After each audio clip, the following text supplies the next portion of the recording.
Hello armies, এতক্ষণে নিশ্চয়ই তোমরা সবাই জানা গেছো যে আমাদের শেষরা না মানে থুক্কু মাননীয় হারামজাদা হাইবি কোম্পানি নিশ্চিত করছে যে আমাদের জাতির জামাই তেইয়ং রিলেশনশিপে আছে। কিন্তু বেড়ারা হেডা কয় নাই হেতি কার লগে রিলেশনশিপে আছে। তো এবার আমি তোমাদের বইলা দিতেছি তেইয়ং আসলে কার সাথে রিলেশনশিপে আছে। আসলে হইছে কি হারমিস, যাহ লজ্জার ব্যাপার স্যাপার তাও কই দিয়ে হইব, হেতি না আসলে আমার লগেই রিলেশনশিপে আছে। এখন তোমরা কান্নাকাটি থামাইয়া তাড়াতাড়ি পার্লারে যাও, সাজুগুজু কইরা আসো। এই মাসের 32 তারিখে আমাদের বিয়া, তোমরা সবাই চলে আসবা কেমন? তো মাননীয় হারামজাদা মির্জাফর হাইবি, এবার আপনার কিছু কই কেমন?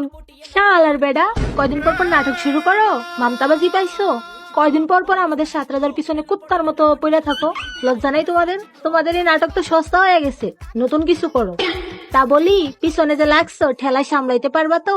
তোমরা যে ভুলবশত বুল ফ্যান্ডমের পিছনে লাগছো, এটা কি তোমরা বুঝতে পারতাছো না? আর্মিদের কলিজায় হাত দিতেছো তোমরা, এইবার তোমাদের কলিজা দেখানোর পালা। কিছুদিন পর পর তোমার নানার ঘরের নাতিরা আকাম করে, আর হে আকাম ডাকতে যাইয়া আমাদের 7 রাজার নামে অপবাদ দাও, তাই না মির্জাফরের দল? তবে কি জানো তো, এবার আর তোমাদেরকে ছাড় দেওয়া যাইব না। আমাদের 7 রাজার জন্য যেমন আর্মিরা মরতেও পারে তেমন মারতেও পারে, মনে রাখো। শালার বেডা, আমার তো ইচ্ছা করতেছে এক্ষুনি তার ডটে যায় উষ্টা মেরে সোজা উপরে পাঠাই দিতে। তো মাননীয় হারামজাদা মির্জাফর হেবি, আপনাদের জন্য না সামনে ভয়ঙ্কর কিছু অপেক্ষা করতেছে, জাস্ট ওয়েট এন্ড সি। হাইবি, এবার সবাই চলে আসছে তোমাদেরকে গুগল ফাঁদ দেখানোর। যাদের নাম বেসা পরিচিতি পাইছো, এখন তাদেরকেই বাস দেওয়ার চেষ্টা করতেছো। চিন্তা করো না, তোমরা যদি বাস রেডি করো তাইলে আমরা আর্মিরাও না তোমাদের জন্য মোটা মোটা লম্বা লম্বা রড রেডি করবো। ওয়েট করো, শুধু ওয়েট করো।